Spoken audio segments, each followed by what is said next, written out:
Are transgender people really dangerous? And why is the NRA defending trans rights?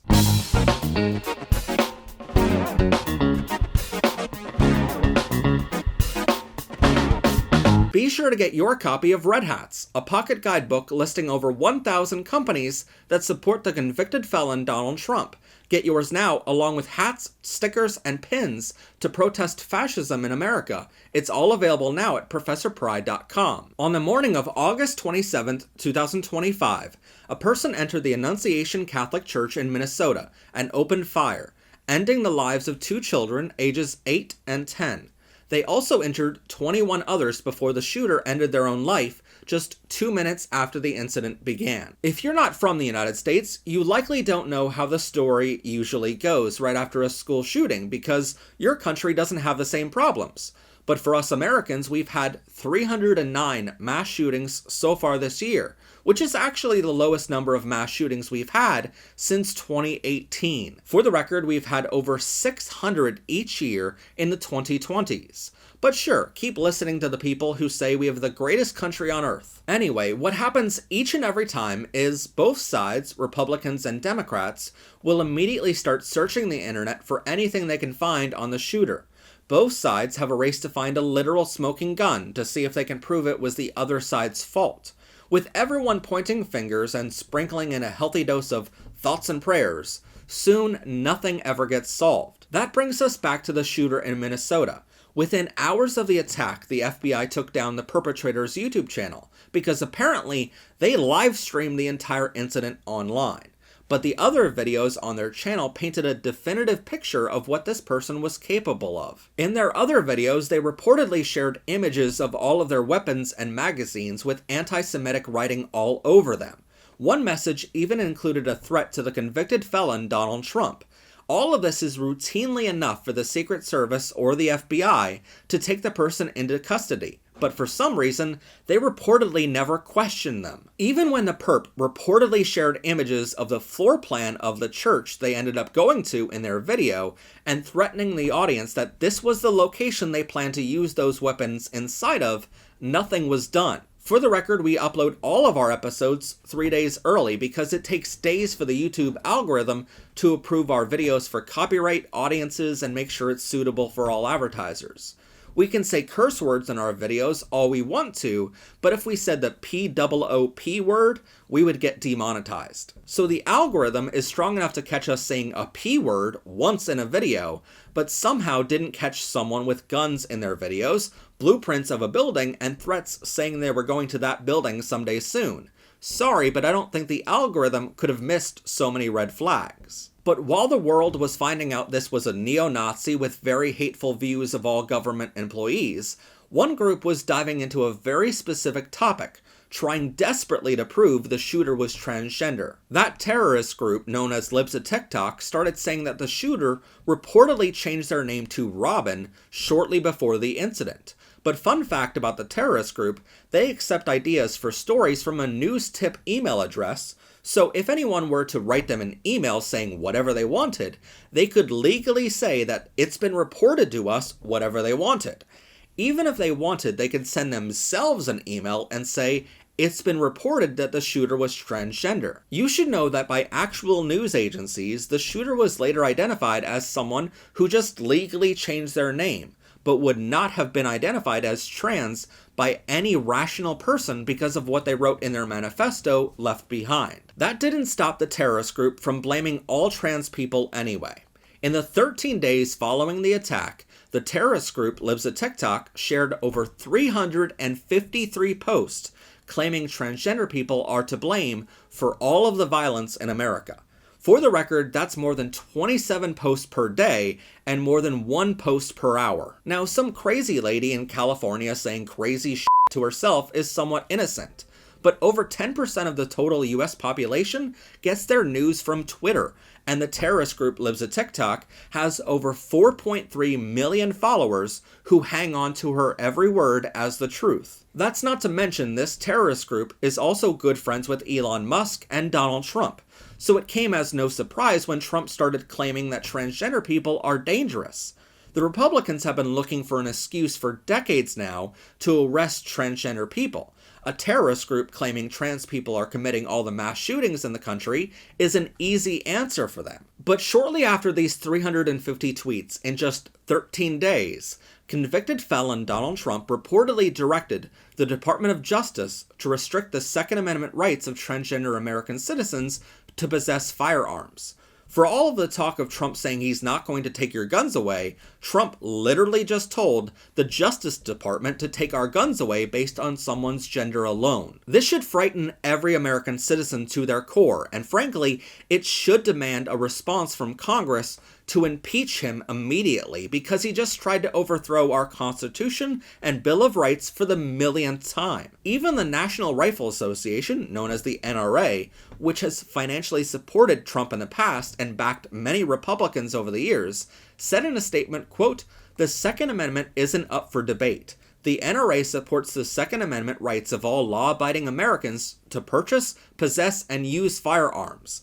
NRA does not and will not support any policy proposals that implement sweeping gun bans that arbitrarily strip law-abiding citizens of their Second Amendment rights without due process." The Gun Owners of America organization, which is even more far-right than the NRA, said in a statement, quote, "GOA opposes any and all gun bans. Full stop.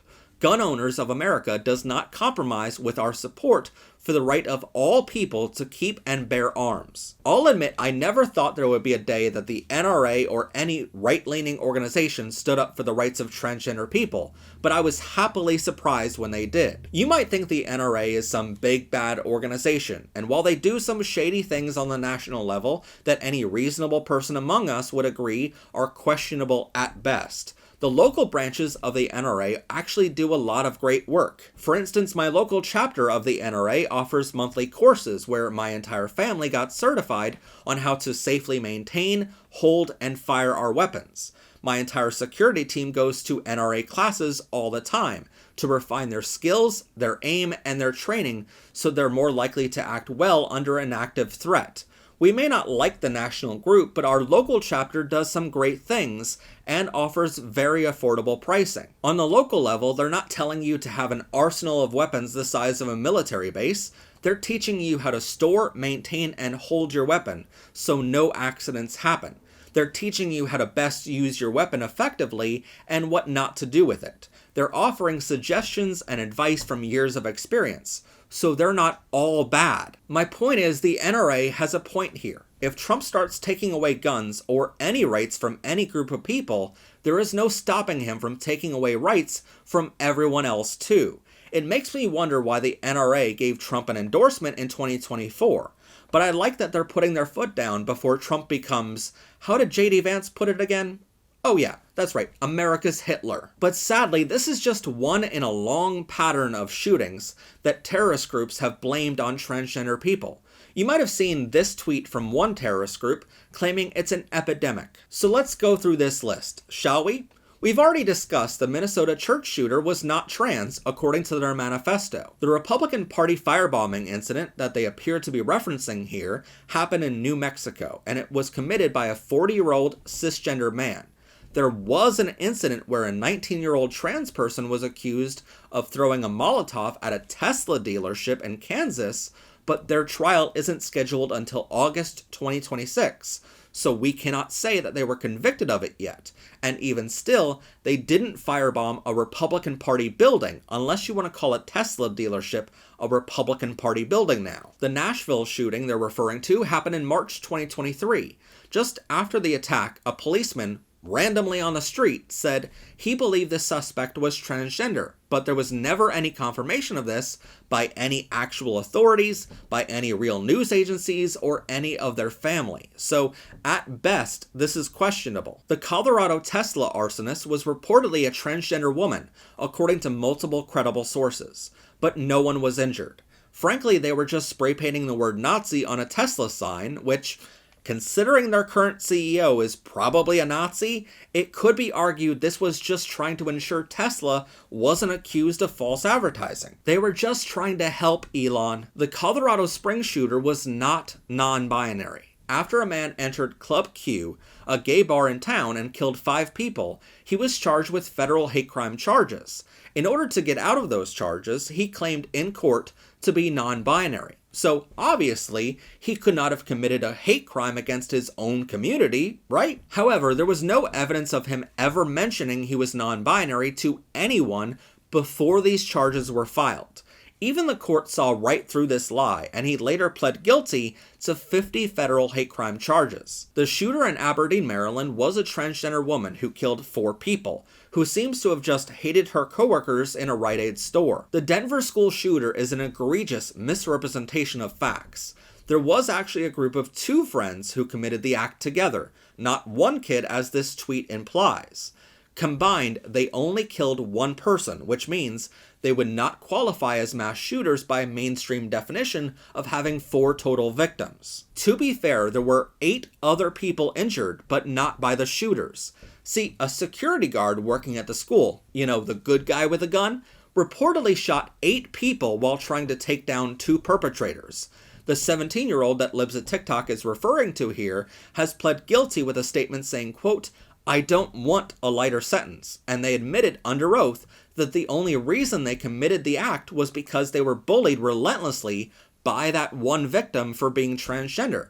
Oh, and reports have come out now that the 2 perps put down their weapons as soon as the one bully was gone. So why did the security guard continue firing indiscriminately into the crowd of students? So had groups like Libs at TikTok not riled up their base with more than 1 tweet per hour calling for stochastic terrorism against trans people, maybe this incident in Denver would have never happened. There is currently no indication that the Iowa school shooter was trans or gender fluid by any credible news outlet. This case also involved a perpetrator who seemed to have posted on social media hours before the incident, warning people when, where, and how he would do it. Finally, a man in Massachusetts did stab 4 girls at a movie theater, but the only evidence we can find referencing him as transgender comes from 1 news article. Now, even in that 1 article, the only reference to him being trans comes from a quote the reporter used from a tweet from another far-right Twitter account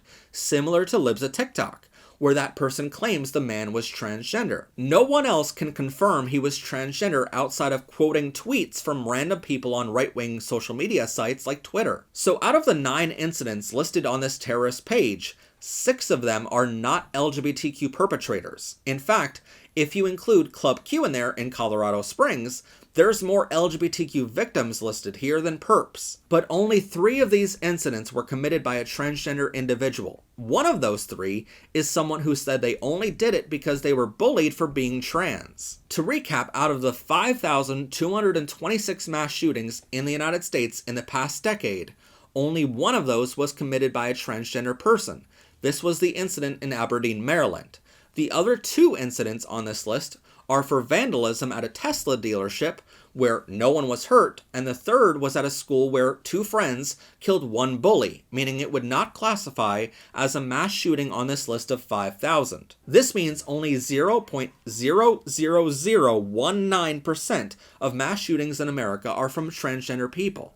The other 99.99981% of them are straight cisgender perpetrators.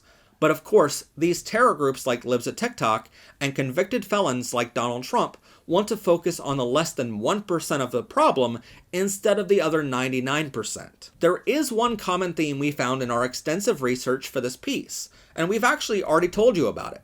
In most of these cases, even in the 99% of cases, the perpetrator almost always posts on social media hours, days, or even months before an attack what, when, where, and how they are about to commit a crime. From the evidence we found just for this episode, a majority of those 5,226 mass shootings in the past decade have been preventable if only the authorities listened when people warned them about someone posting online. Experts we spoke to this week for this piece say that a horrific number of perpetrators are calling out for someone to stop them before they do something terrible. They're posting as a final plea for help. But we're too focused on the previous incident less than a day ago and trying to blame the other side at all costs to notice the next person calling out for us to stop them. So thanks to the NRA, trans people will keep their guns for now. But as for my husband and I, who are both proud gun owners ourselves, and as supporters of our local chapter, I encourage all LGBTQ people over the age of 18 in the United States to get a weapon to defend yourselves with. Simply put, you never know when our rights might be stripped away from buying one by a fascist dictator, so it's best to already have one in your home. I also encourage you to take a training course from your local chapter of the NRA to learn how to safely store your weapon, clean it, and refine your skills so you too can be prepared for a terrible situation if it ever occurs. So this whole message of trans people being dangerous is completely false. If anything, this tweet should be changed to more accurately describe the real threat in America. Bomb threats made to Boston Children's Hospital, libs a TikTok. Bomb threats made to Union Pacific schools in Oklahoma, libs a TikTok. Bomb threats made to Highland Park schools in Illinois, libs a TikTok. Bomb threats made to Davis Joint Unified Public Library in California, libs a TikTok. Bomb threats made to Tigard-Tualatin schools in Oregon, libs a TikTok. Bomb threats made to Waukesha Middle School in Wisconsin, libs a TikTok. Bomb threats made to 21 other schools across the country, libs of TikTok. Are you starting to see a pattern here? It's an epidemic. Get everything you need to protest the felon-in-chief and support our show at ProfessorPry.com. Be sure to like this video and subscribe to our channel, then click on this video to continue enjoying Powered by Rainbows.